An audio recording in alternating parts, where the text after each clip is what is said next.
I'm not convinced they will work, is one answer to that question. I think the register idea, for example, I mean, it depends upon, even though it's written into law that men could be punished if they don't, I'm saying men, obviously women can be domestic abusers as well as victims of domestic abuse, but it's relying on perpetrators signing up to this register, not, for example, changing their name by deed poll or looking for loopholes to wrangle out of it. But also it depends upon potential victims checking a register at the point at which they get together with a new partner.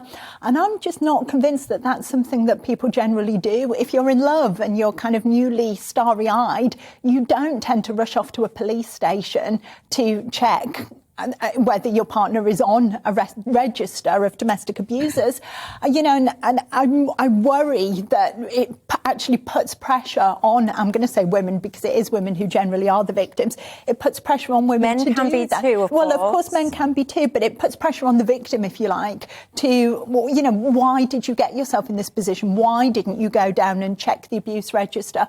At the point at which someone is being abused, it tends to be too late. They're trapped, and it's very difficult to then, the register just confirms there was suspicion. So what are you saying then, no register? Well, I think there are other ways that we need to look at this problem. I mean, for one thing, rates of domestic abuse, you were quoting the statistics from last year, rates did go up hugely because of lockdown. Lockdown essentially trapped people who were in abusive relationships in the home with the perpetrator of that abuse. So I think one thing Priti Patel could have done usefully would be to say we will never, ever put women or vulnerable children, for that matter, in that position ever again. That was a really shocking thing. And again, it was quite clear quite early on that that was likely to be one of the consequences. And yet still lockdown policies continued.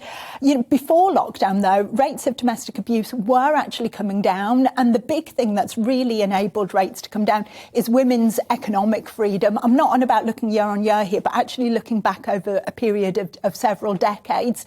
It's women's increased economic freedom, their capacity to be able to leave a relationship, to be able to get a new house, a new home, to be able to walk away from an abusive relationship that actually gives women, empowers women to be able to leave abusive situations. My biggest worry at the moment is with this cost of living crisis, that in effect is going to trap more people, force people to have to stay with a partner who's abusing them. But the very fact that we've switched the language from talking about domestic violence to domestic abuse, suggests that we are dealing with a slightly different problem than the one we were dealing with a few decades ago.